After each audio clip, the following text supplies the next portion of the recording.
So okay, good afternoon students. So we are starting this new chapter. Chapter name we can write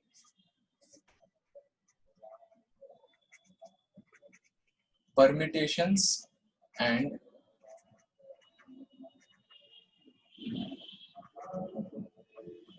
combinations. Permutation and combination. तो board के point of view से या तो JEE के point of view से और NDA के point of view से, तीनों पॉइंट ऑफ व्यू से this is very important chapter, है ना। जेई का ये फेवरेट टॉपिक है। 100% मार्क्स में से 100% मार्क्स में से 600 आ रहा है, 500 आ रहा है, जितना भी हो, 17% किससे आता है? प्रोबेबिलिटी से आता है ना। और प्रोबेबिलिटी का पूरा जो फाउंडेशन है वो क्या है? Permutation and combination. अगर आपको परम्यूटेशन एंड कॉम्बिनेशन नहीं आता है तो प्रोबेबिलिटी के क्वेश्चंस आप हिला नहीं सकते हो, है ना। मतलब अच्छे लेवल के क्वेश्चंस आप सॉल्व नहीं कर सकते हो, तो इसको बहुत ही ध्यान से पढ़ें, है ना। एनडीए का बहुत इंपॉर्टेंट टॉपिक है। ये ऐसा टॉपिक है जिसमें मैथ्स नहीं लगता है, इसमें क्या लगता है? दिमाग लगता है, माइंड। हाँ, इसमें इतना दिमाग लगता है जितना आपने किसी में भी नहीं लगाया होगा, ठीक है। इसके सॉल्यूशंस बहुत कंफ्यूज होते हैं। हाँ, तो अभी हम सॉल्व करेंगे तो कंफ्यूज नहीं होंगे ना। इसके सॉल्यूशंस 4-5 लाइन से ज्यादा नहीं जाते हैं, है ना, लेकिन उन 4-5 लाइंस को लिखने में ही आपका पूरा दिमाग लग जाता है, ठीक है। तो इसको हम स्टार्टिंग से पढ़ेंगे।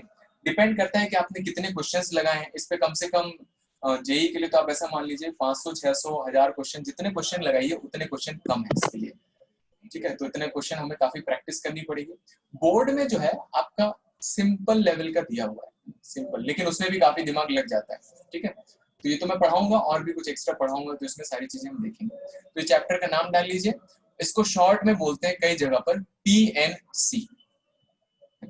क्या लिखा है ये? P&C, permutation and combination. उसको शॉर्ट में लिख दिया जाता है PNC, ठीक है, परम्यूटेशन एंड कॉम्बिनेशन। तो स्टार्ट करते हैं। तो आज तो बेसिक लेक्चर है, तो आज का सबको समझ में आएगा, है ना, और सारे लोग आराम से सॉल्व कर पाएंगे, ठीक है। इसको हम सिस्टमैटिकली पढ़ेंगे। जब तक आप ये चैप्टर सिस्टमैटिकली नहीं पढ़ोगे आप इसके क्वेश्चंस उतना प्रॉपर्ली सॉल्व नहीं कर सकते हो, ठीक है। तो परम्यूटेशन और कॉम्बिनेशन के इंट्रोडक्शन से पहले हम हेडिंग लिखेंगे। डालिए, हेडिंग है फैक्टोरियल। ये नई क्वांटिटी है जिसके बारे में हम जानेंगे। अभी तक आपने क्या पढ़ाया है? स्टार्ट ही किया। स्टार्ट किया। क्या सर आपने बताया? बोर्ड सीए, जेई, एनडीए क्या? अच्छा, आप अभी आए हो क्या? थोड़ा सा टाइम से आए करो। हाँ सर। 5 मिनट हो गए। चलो ठीक है, बताता हूँ। देखिए, सुनिए, मैंने ये बताया कि परम्यूटेशन एंड कॉम्बिनेशन हमारा अगला चैप्टर है एनसीईआरटी का। हाँ, फैक्टोरियल साइंस सर वो थोड़ा एक्सेलरेटरी साइंस जैसा ही होता है। हाँ, बताऊंगा मैं। 2 तरह के होते हैं, ठीक है। एनसीईआरटी में एक ही तरह दिया हुआ है। देखिए, परम्यूटेशन एंड कॉम्बिनेशन में ये बता रहा था कि एक इंपॉर्टेंट चैप्टर है बोर्ड के पॉइंट ऑफ व्यू से, जेई के पॉइंट ऑफ व्यू से, एनडीए पॉइंट ऑफ व्यू से, तीनों के लिए, है ना। तीनों के लिए ही ये एक इंपॉर्टेंट चैप्टर है, ठीक है, और बहुत ही इंपॉर्टेंट है। जेई का मैं बता रहा था कि 17% जो क्वेश्चन है वो प्रोबेबिलिटी से आते हैं, और प्रोबेबिलिटी का पूरा फाउंडेशन कहाँ पर जाता है? Permutation and combination. अच्छे क्वेश्चन को सॉल्व करने के लिए परम्यूटेशन एंड कॉम्बिनेशन की हेल्प लगती है, ठीक है।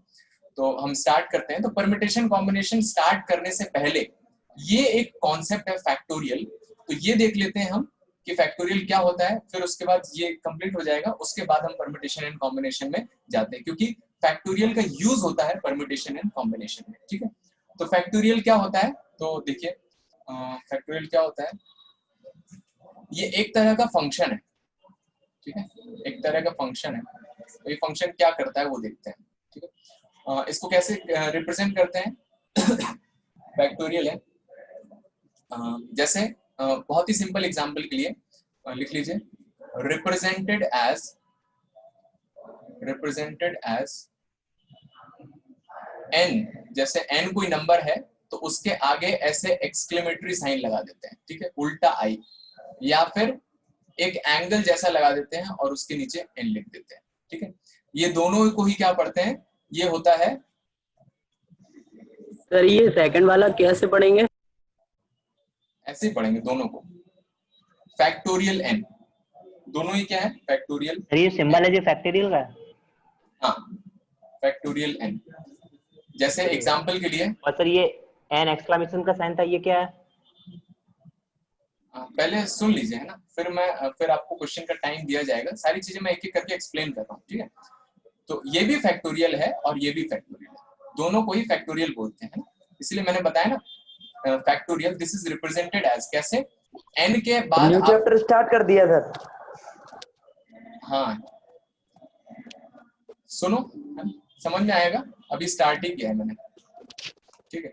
तो देखिए पहला क्वांटिटी है फैक्टोरियल, आप लोग यार टाइम से आया करिए है ना, नहीं तो गड़बड़ हो जाता है,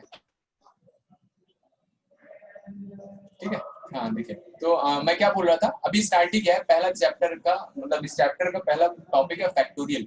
फैक्टोरियल क्या होता है, एक तरह का फंक्शन होता है, इसको कैसे लिखा जाता है, इस तरह से लिखा जाता है, n और ये बाद में i का साइन लगा दिया जाता है, उल्टा i, एक्सक्लेमेटरी साइन, या फिर एंगल जैसा यहाँ पर बना देते हैं और n लिख देते हैं, दोनों को ही पढ़ने का तरीका होता है फैक्टोरियल n। जैसे लिखा हुआ है 3 के आगे ऐसे लिखा हुआ है, तो इसको क्या पढ़ेंगे, फैक्टोरियल 3, फैक्टोरियल 3, या फिर इस तरह से लिखा हुआ है तो इसको भी क्या पढ़ेंगे, फैक्टोरियल 3। इसकी क्या वैल्यू होती है वो हम अभी देखेंगे, इसको कैसे पढ़ेंगे, फैक्टोरियल 3 की तरह पढ़ेंगे। और जैसे मान लीजिए लिखा हुआ है आपका जो ऐसा है, ये एनसीईआरटी में आपका यूज हुआ है, तो मैं आपको रिकमेंड करूंगा कि ज्यादातर आप यही यूज करें, ज्यादातर आप यही यूज करें। लेकिन क्वेश्चन अगर मान लो इस तरह से दे दिया गया है तो आपको पता होना चाहिए कि ये भी क्या है, फैक्टोरियल है। जेई और एनडीए में कभी कभी ये साइन भी यूज कर लेते हैं, ठीक है, तो दोनों पता रहना चाहिए आपको। तो जैसे मान लीजिए लिखा है 15, ठीक है, और ये फैक्टोरियल, तो इसको क्या पढ़ेंगे, फैक्टोरियल, हाँ 15 फैक्टोरियल पढ़ सकते हो आप, 15 या फैक्टोरियल 15, फैक्टोरियल 15 पढ़ सकते हो, दोनों तरह से पढ़ सकते हो, ठीक है। फैक्टोरियल 15 फैक्टोरियल और फैक्टोरियल 15 कैसे ही पढ़ सकते हैं। फिर देखते हैं इसकी वैल्यू क्या होती है, वैल्यू तो कई लोगों ने बुक में देख लिया होगा, तो कोई दिक्कत नहीं है, सर देखिए वैल्यू। हाँ मैं बता देता हूँ फिर भी। 4 फैक्टोरियल अगर आपको निकालना है तो क्या कीजिए, 4 से स्टार्ट कीजिए, 4 into 3 into हाँ तो 2 इनको सबको into 1, मल्टीप्लाई कर दीजिए और इसका जो वैल्यू आएगा 4 के वर्ग में 24, 24, इसका आंसर 24 होता है। इसी तरह से आप सारी वैल्यूज निकाल सकते हो। तो कुछ वैल्यूज हम अभी कैलकुलेट कर लेते हैं और ये आपको याद करना पड़ेगा फास्ट कैलकुलेशन के लिए। तो 1 का अच्छा यहाँ से स्टार्ट करते हैं, तो 2 का फैक्टोरियल निकाला, तो उस नंबर से स्टार्ट करना है और 1 तक जाना है, तो इसका आंसर कितना आएगा, 2 आएगा, ठीक है। 3 का फैक्टोरियल निकालना है, तो 3 से स्टार्ट किया, 3 into 2 into 1 कितना आ जाएगा, 6 आ जाएगा। 4 का फैक्टोरियल अभी हमने निकाला, बहुत ही सिंपल है ना, 4 into 3 into 2 into 1 कितना आ जाएगा, 24 आ जाएगा। 24 फैक्टोरियल निकाला है, 5 4 3 2 1 कितना आ जाएगा, 120 आ जाएगा, ठीक है। इस तरह से 6 का फैक्टोरियल निकाला है आपने, तो 6 into 5 into 4 into 3 into 2 into 1 180 720। Sir ऐसे नहीं कर सकते हैं, जैसे 6 का फैक्टोरियल निकालना हो तो पहले 6 into 5 फैक्टोरियल कर दें। हाँ सर, 6 का मल्टीप्लाई कर देना 5 का सर, कर देंगे, लेकिन फिर तो 5 फैक्टोरियल तो कैलकुलेट करना ही पड़ेगा ना। हाँ सर वो तो ऑलरेडी कर चुके हैं। हाँ वही मैं वही कर रहा हूँ, तो निकाल लिया ना, मैं वही कर रहा हूँ। आपको क्या पता है कि मैं याद करे बैठा हूँ, क्या याद नहीं है, मैं ऐसे ही निकाल रहा हूँ। 7 फैक्टोरियल 120 का 6 मल्टीप्लाई करेंगे 720 हो जाएगा। हाँ सर, हाँ 7 into 6 into 5 4 3 2 1, तो इसको आप मल्टीप्लाई कर लोगे, ठीक है, आ जाएगा, आपसे कर लेना, ठीक है। अब देखिए इसके ऊपर चलते हैं थोड़ा। 1 फैक्टोरियल निकाला मैंने, तो 1 तो 1 पे ही खत्म हो जाएगा, तो इसका 1 हो जाएगा। 0 फैक्टोरियल कितना होता है, इसकी वैल्यू 1 होती है, 1, ठीक है। सर आपने न्यू चैप्टर स्टार्ट किया ना, नया चैप्टर स्टार्ट किया मैंने।